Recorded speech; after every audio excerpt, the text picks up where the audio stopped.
Pour travailler sur un asset, on va dans le projet déjà, et donc quand on arrive sur les dailies, on voit que la dernière activité qu'il y a eu, c'était sur un asset justement. Donc on voit c'est dans caractère truchdeb.bled. Alors on peut y accéder de plusieurs manières, soit on clique directement dans le dailies là, et on arrive directement sur l'asset, soit on va dans mes assets là qui sont assignés, soit on va dans assets là-haut, et on va chercher l'asset à la main. Donc on va aller prendre celui-là. Alors dans l'interface ici, on a comme d'habitude les départements en haut là, donc concept, modeling, rigging, texturing. Là ils sont grisés parce que en fait il s'est encore rien passé dans ces quatre départements là. Euh, donc on voit par contre que dans le département concept, on a l'étape work in progress, donc travail en cours qui est activée. On voit la catégorie de l'asset, donc là c'est les caractères. Ensuite là on peut voir il est utilisé dans des scènes déjà, donc là il n'est pas encore utilisé, hein.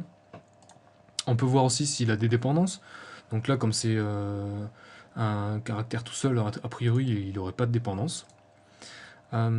Sinon, en dessous, vous avez l'équipe qui travaille sur l'asset. Donc là, on voit que artiste, hein, c'est mon nom.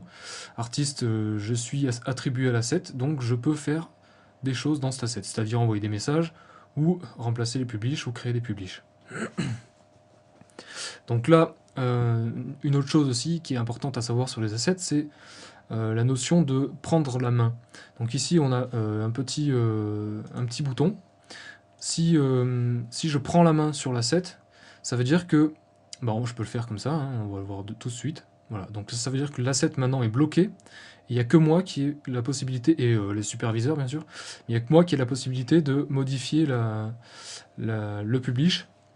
Et voilà. Donc par contre là, si je rafraîchis, on voit que dans la liste ici, il y a mon nom qui apparaît en face de l'asset. Ça veut dire que c'est moi qui ai la main sur l'asset. Ça permet d'éviter que plusieurs personnes travaillent sur le même fichier et que les données se recoupent mal. Ensuite, une chose aussi qui est importante, intéressante, c'est ici, vous avez trois façons de lister les assets. Donc vous avez la tree view s'appelle, donc c'est la vue en arborescence, hein, ça correspond aux dossiers physiques qui sont sur la machine sur laquelle vous devez travailler. Sinon vous avez par catégorie, donc là c'est par contre les catégories qui sont définies là, en haut, par les superviseurs. Sinon vous avez par tag, bon ça c'est pas encore développé mais bientôt.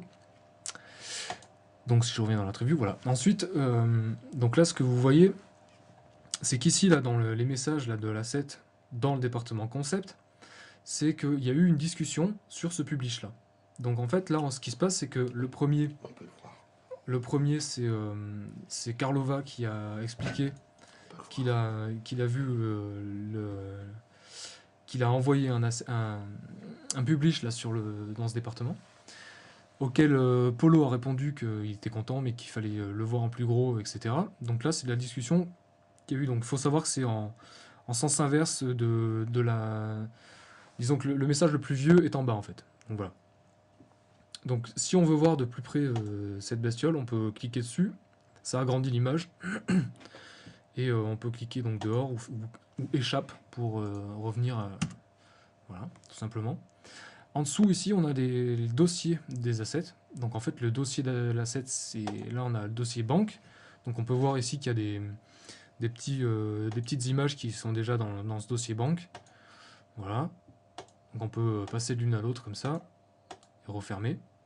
Et on peut aussi, avec ce petit bouton ici, ouvrir une nouvelle fenêtre pour pouvoir imprimer le contenu du dossier en un seul clic. Là, il suffit de cliquer sur la petite imprimante. Donc pareil, alors le dossier Work in Progress, il est un peu particulier, on va voir pourquoi. Donc là, par exemple, je vois que Polo a dit qu'il avait récupéré Publish et qu'il voulait le modifier. Mais moi, je l'ai déjà, le Publish qu'il voulait envoyer. Donc, ce que je vais faire, c'est que je vais vouloir modifier le Publish là. Donc, je ne fais pas un nouveau Publish, je modifie le Publish. Pour ça, je clique sur ce petit bouton. Je vais le chercher. Donc, il faut que je retrouve. Il doit être là-dedans. hop, hop, il est là. Voilà. Donc là, je fais ça, on voit la progression, là, donc ça upload vers le serveur le publish.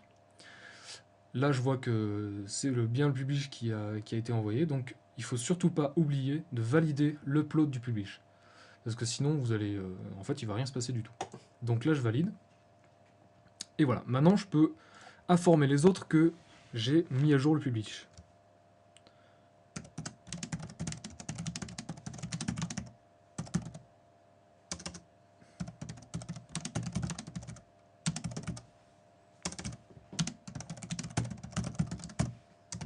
Voilà, donc je valide, et mon message se retrouve en haut, parce que c'est le dernier message que j'ai envoyé. J'aurais pu répondre aussi à Karlova, et mon message se serait trouvé juste ici, là. Mais donc là, voilà. Et donc comme il n'y a pas encore eu de réponse, je pourrais supprimer le message. S'il y avait une réponse, je pourrais plus le supprimer. Voilà. Et donc on a fait le tour. Ici, c'est la vignette en fait de l'asset, hein. Donc on peut pas cliquer dessus, on peut rien faire. C'est juste pour avoir un visuel qui s'affiche dans tous les, par exemple ici, ou alors dans les dailies, etc. C'est pour avoir un visuel de référence concernant l'asset. Voilà.